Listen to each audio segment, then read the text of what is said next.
मोदी शाह फिर एमपी में आएंगे नजर। 2023 के लिए नहीं छोड़ेंगे कसर। बीजेपी कर रही किलेबंदी मजबूत। मोदी और शाह एक बार फिर एमपी दौरे पर आ रहे हैं। अक्टूबर में 4 दिन के अंतराल पर दोनों राष्ट्रीय नेता एमपी में रहेंगे।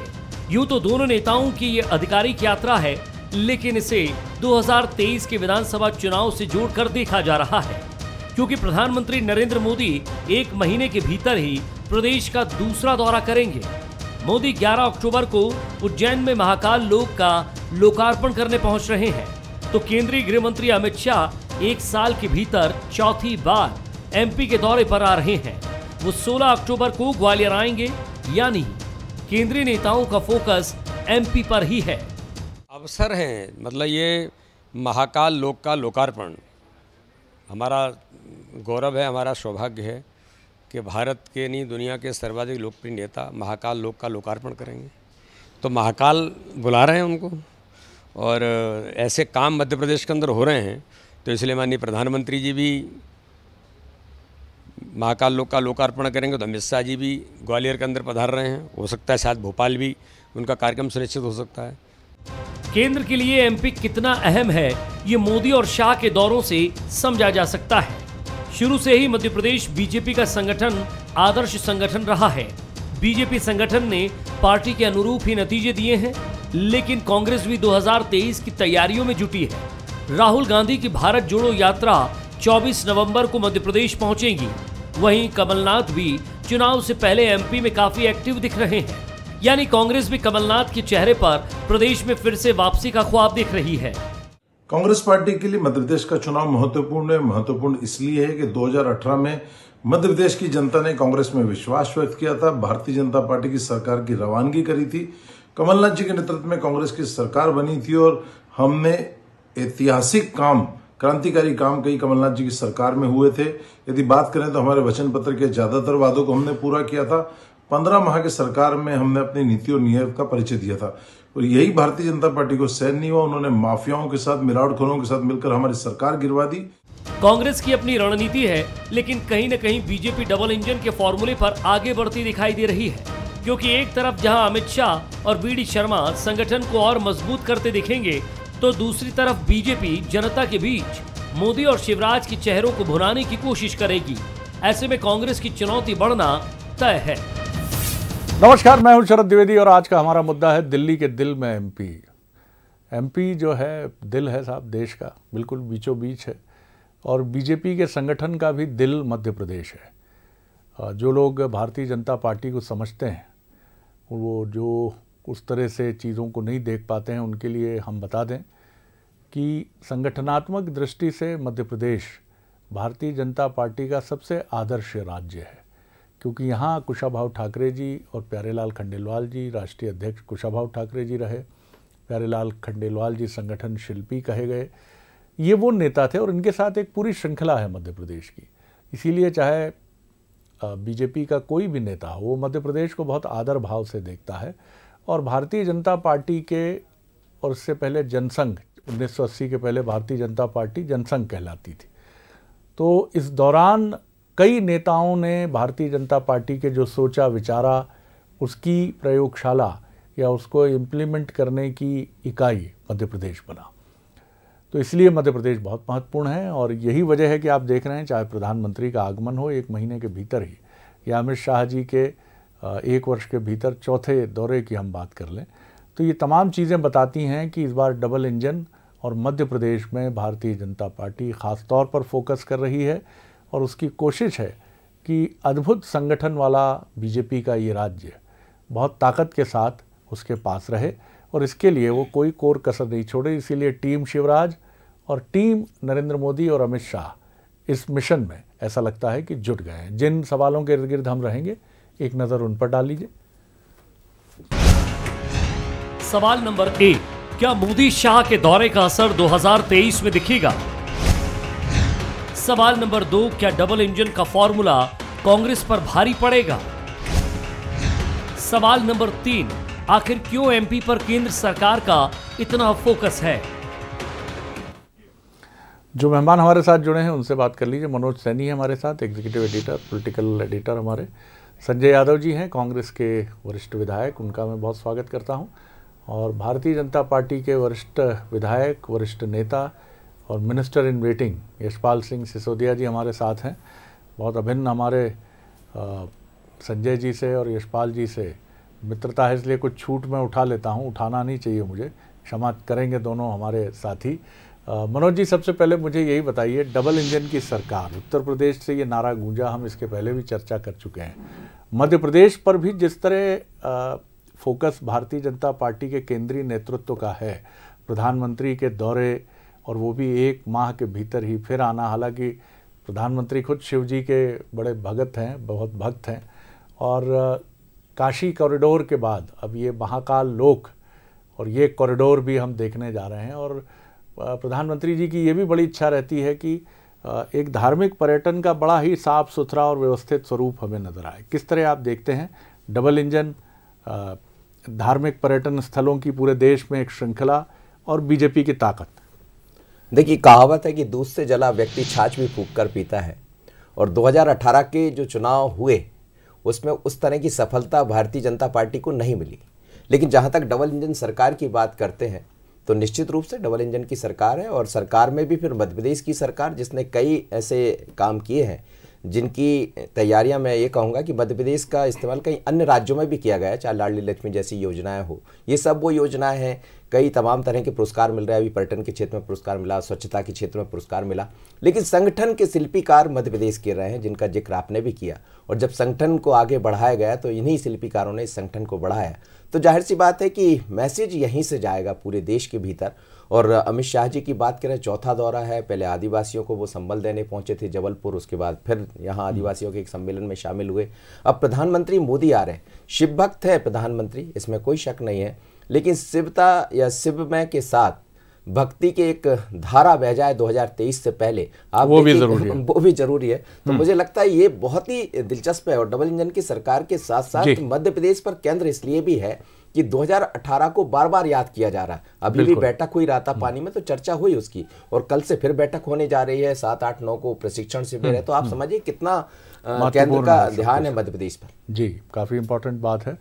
और महत्वपूर्ण बात यह भी है कि बीजेपी ने एक फार्मूला भी तैयार किया है कि वो राज्य जो उसके लिए बहुत महत्वपूर्ण है, जैसे उत्तर प्रदेश, किसान आंदोलन के बाद कई लोगों की निगाह थी कि पश्चिम उत्तर प्रदेश में क्या होगा, लेकिन अमित शाह जी ने वहाँ वर्किंग की और नतीजे सबके सामने हैं।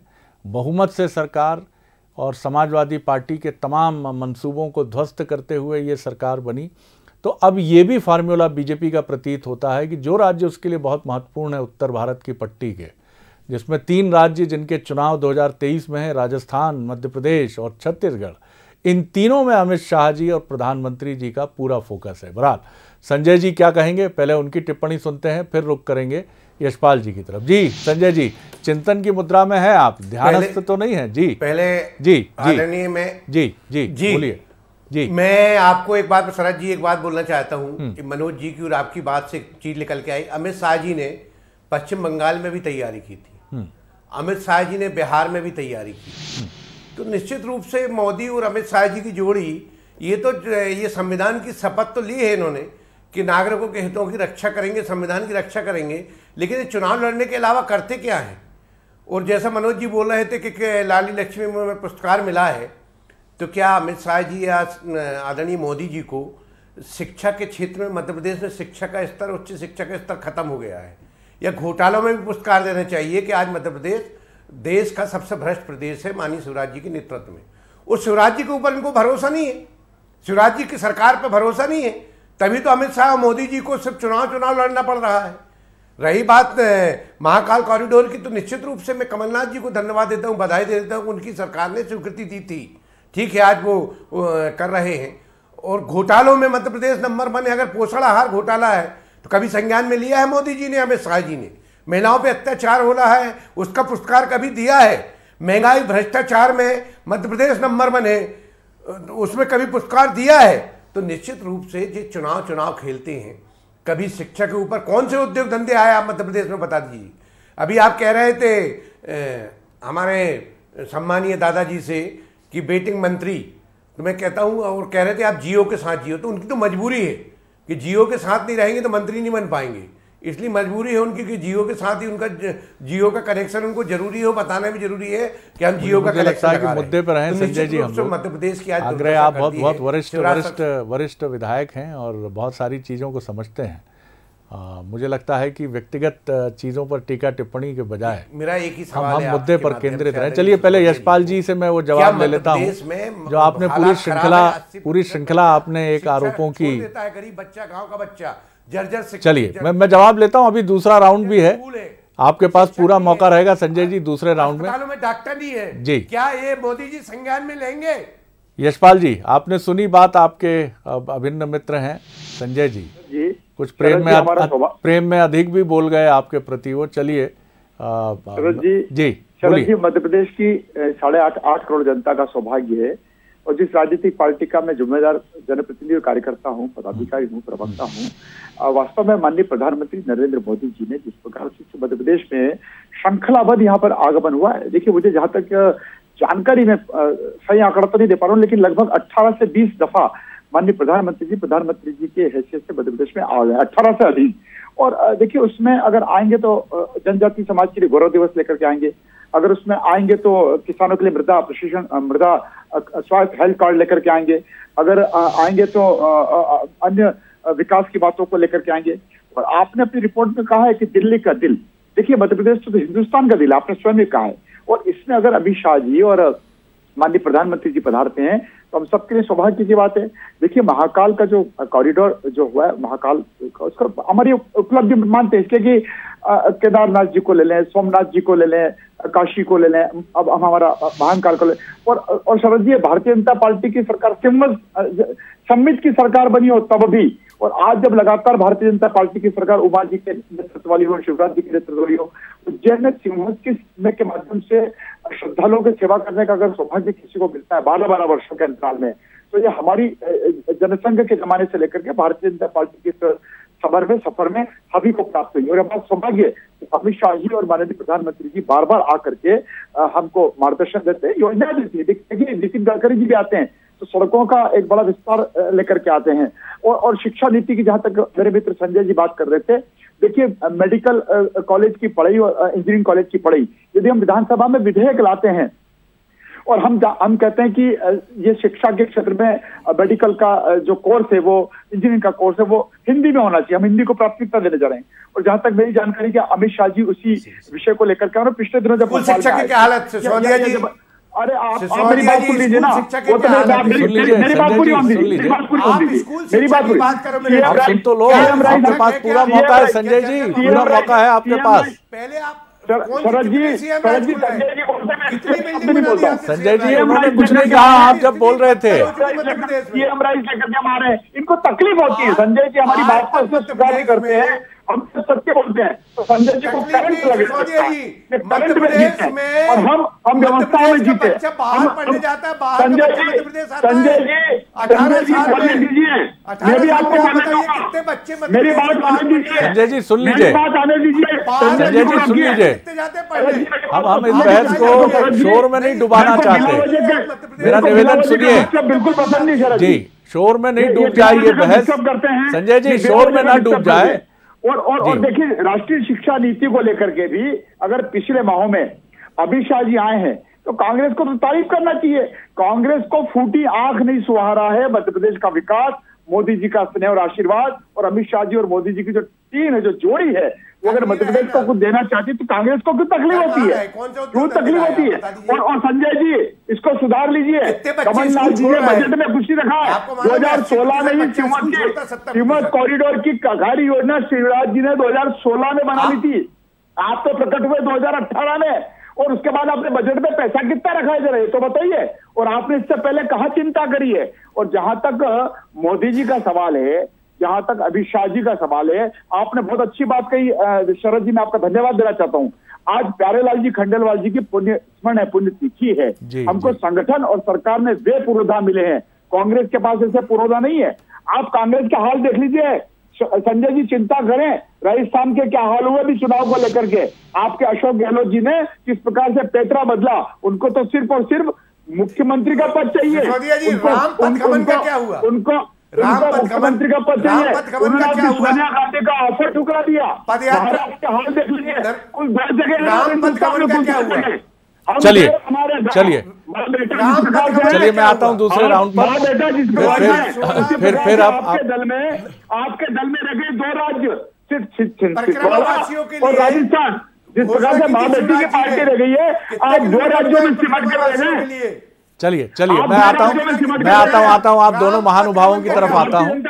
संजय जी, दोनों महानुभावों की तरफ आता हूं। यशपाल जी आता हूं मैं। मनोज जी, एक बड़ी महत्वपूर्ण बात ये भी समझ में आती है कि बीजेपी की एक रणनीति ये भी समझ में आती है कि जिस तरह से पहले माननीय न्यायालय और फिर चुनाव आयोग ने भी फ्री बीज, जिसको आप कहते हैं रेवड़ी बांटना, एक आम बोलचाल की भाषा में कहें, चुनाव के पहले बड़ी लोक लुभावन घोषणाएं हर तरफ से होती हैं। हर तरफ से यानी पॉलिटिकल पार्टीज़ की तरफ से।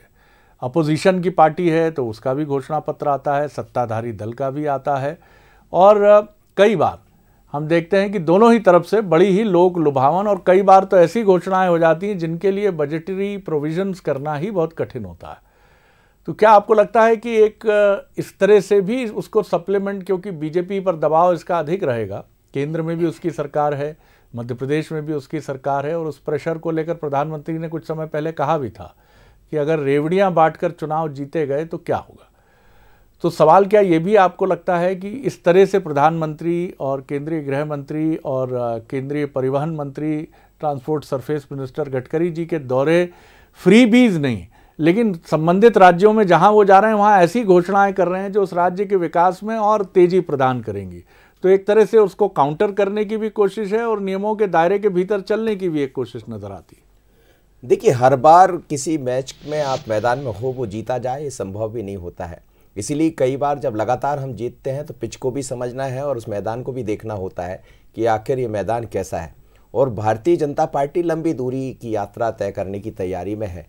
एंटी इनकम्बेंसी एक शब्द आता है और इसमें कोई शक नहीं, कोई भी सरकार हो, चाहे कांग्रेस की सरकार हो या भारतीय जनता पार्टी की सरकार हो, 10 साल तक आप देश के प्रधानमंत्री रहेंगे, देश में आपकी सरकार रहेगी। मध्य प्रदेश में 15 साल से ज़्यादा आपकी सरकार है, तो जाहिर सी बात है कि एक अलग तरह का मन बनता है जनता का भी, और 18 में हमने देखा भी।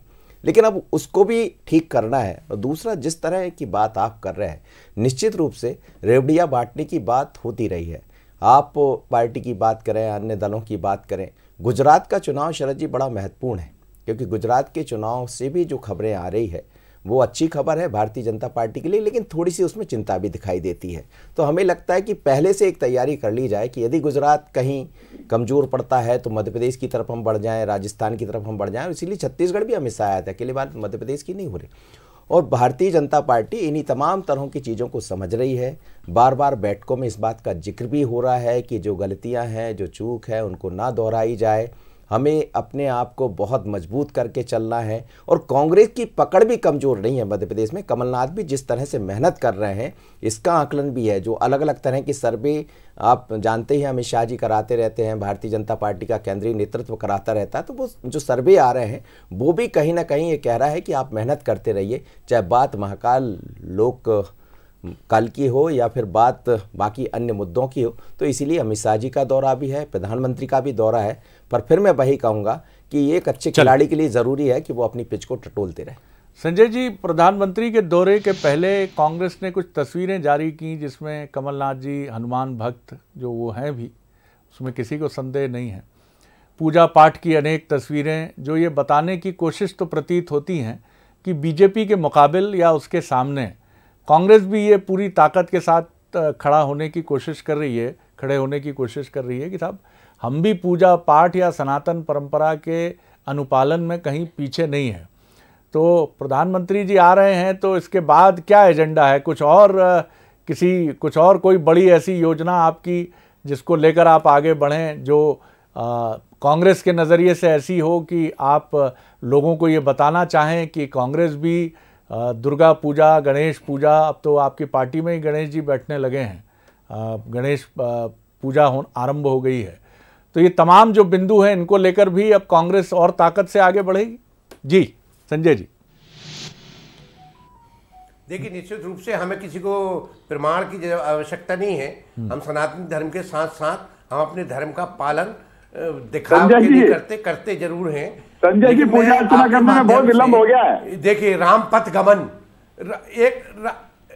राम पथ गमन का क्या हुआ? नर्मदा सेवा यात्रा में समापन में आदरणीय मोदी जी आए थे। शिवराज जी ने घोषणा की थी कि जो नर्मदा परिक्रमावासी हैं, नर्मदा किनारे हम उनको मार्ग बनाएंगे। क्या हुआ? नर्मदा जी में मिलने वाले गंदे आपके नेताओं को और आपकी बड़ी गौशाला बंद करने का काम भारतीय जनता पार्टी ने किया है कि नहीं किया है? आपको और आपके नेताओं को बड़ी चिंता होने लगी धर्मों की, जिनको भारतीय जनता पार्टी ने किनारा कर लिया। 70 साल निकल दिए। आपको कभी याद नहीं आया यात्रा के दौरान गंदे नालों की और हमारे जो परिक्रमावासी उनके लिए मार्ग बनाने जो कमलनाथ सरकार। चलिए यशपाल जी, मैं सीधे पूछ लेता हूं संजय जी से। संजय जी, इस बार के चुनावी घोषणा पत्र में कांग्रेस के सनातन परंपरा से जुड़ी कुछ बड़ी घोषणाएं संभावित हो सकती हैं फिर? जी जी, देखिए, हम निश्चित रूप से सोनिया जी से पूछना पड़ेगा शरद जी को, चौपाल लगाएंगे। सोनिया जी से राहुल जी से पूछना पड़ेगा शरद जी कि हमें सबको मिलकर चलना है, सबको एकता के साथ चलना है। राहुल गांधी की यात्रा निकल रही महंगाई के खिलाफ, तो निश्चित रूप से कांग्रेस एक बड़ी पार्टी, विशाल पार्टी, सनातन धर्म की बात करेंगे कि राहुल जी यात्रा में भारत जोड़ो में, मैं तो दादाजी सनातन धर्म की बात करेंगे क्या भारत जोड़ो में बनोगे? विपक्ष के नेता इसलिए मंत्री सुन लीजिए यशपाल जी, उनको सुन लीजिए। एक मिनट, आपको करीब 30-35 सेकंड 40 सेकंड आपके मुझे बोलने नहीं दिया शरद जी, इसलिए बोल रहा हूँ मैं, उन्हें तो बोलता नहीं है। जी जी, नहीं, अब आप जो है जिसको कहते हैं मालवी में एक बड़ा प्रेम का शब्द है, क्या बोलूं मैं उसको, वो उसका आप इस्तेमाल कर रहे हैं मित्रवत होने के नाते, और वरिष्ठ मित्र हैं आप उनके। चलिए, मैं आप ही की तरफ रुख करता हूं। ठीक है, कांग्रेस का नज़रिया तो बहुत स्पष्ट है, वो बीजेपी को उसी के ग्राउंड में जाकर चुनौती देने की कोशिश कर रही है, और इसीलिए अगर राम भक्त की बात है तो हनुमान भक्त हैं कमलनाथ जी, जो हैं भी। एक सिमरिया में बड़ा विशाल मंदिर और एक तीर्थ स्थल जैसा विकास, धर्मस्थल जैसा विकास उन्होंने कराया है, जो महाराष्ट्र और मध्य प्रदेश में बहुत चर्चित है। यशपाल जी, मुझे ये समझाइए कि प्रधानमंत्री और अमित शाह जी का बार बार आना ये भी बताता है कि कहीं जो चुनौतियां मध्य प्रदेश में कांग्रेस और उसके बहुत ही ताकतवर नेता कमलनाथ जी ने चुनौती देने की कोशिश की है, और 2018 में तो सरकार बना ही ली थी, उन सब को काउंटर करने का एक मंत्र और मैसेज भी इनकी ऊर्जावान उपस्थिति मध्य प्रदेश में कांग्रेस बीजेपी के वरिष्ठ नेताओं और कार्यकर्ताओं को एक मैसेज देती रहे। इस पर आपकी टिप्पणी? देखिए शरद जी, कमलनाथ जी एकला चलो की पद्धति में है, और कांग्रेस में उनका साथ कोई दे नहीं रहा। चाहे दिग्विजय सिंह जी को आप ले लें, गोविंद सिंह जी की बहुत ज्यादा उनको मदद करने का नहीं कर पा रहे हैं। यहाँ तक कि सोनिया गांधी और राहुल गांधी भी कमलनाथ जी की बातों को बहुत गंभीरता से अब नहीं ले रहे हैं। और देखिए, जहां तक मैं समझता हूँ, मैं मानता हूँ कि अमित शाह जी के और प्रधानमंत्री जी के आने से, नितिन गडकरी जी के आने से प्रदेश का भला हो रहा है, प्रदेश तरक्की के दौर में आगे चल रहा है। और इसमें कांग्रेस तो बहुत पीछे है शरद जी, क्योंकि कांग्रेस के पास तो संगठन है, न नेतृत्व नेता है।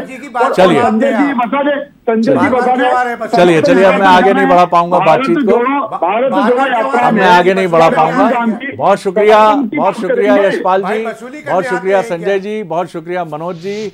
तो कुल मिलाकर इतना तो तय है कि मध्य प्रदेश में भारतीय जनता पार्टी के वरिष्ठ नेताओं की प्रेजेंस मध्य प्रदेश की हर दृष्टि से इम्पोर्टेंस को रेखांकित करती है, उसको कहीं ना कहीं उभारती है। और ख़ासतौर से चुनाव की दृष्टि से कहें तो हम ये बात पहले भी आपसे बार बार कहते रहे हैं कि ये 3 राज्य उत्तर भारत की इस पूरी पट्टी में बचे हैं, मध्य प्रदेश, छत्तीसगढ़ और राजस्थान, जहां कांग्रेस की एक वाइब्रेंट प्रेजेंस है, एक कांग्रेस की ताकतवर उपस्थिति है। और बीजेपी की ये कोशिश है कि 2023 के इस चुनाव में, जहां ये तीनों राज्य चुनाव में जा रहे हैं, वो इतनी मेहनत करे, इतना पसीना बहाए कि यहाँ कांग्रेस के मनोनुकूल परिणाम आने न दे। ये तो वक्त बताएगा, जनता का मन बताएगा। लेकिन बीजेपी अपनी इस रणनीति को क्रियान्वित करने के लिए पूरी ताकत से जुट गई है, और अपने अपने स्थानीय जो नेतृत्व है इन तीनों राज्यों में, उनको भी ऊर्जावान करके और उनको ये मैसेज देने की कोशिश कर रही है कि हम पूरी ताकत से आपके साथ हैं, आगे बढ़िए और कोशिश करिए कि बहुत ताकत से बीजेपी का परचम इन राज्यों में फहराए। फहराएगा ये वक्त बताएगा। आगे देखिए छत्तीसगढ़ आज का मुद्दा, सियासत का खेल। नमस्कार।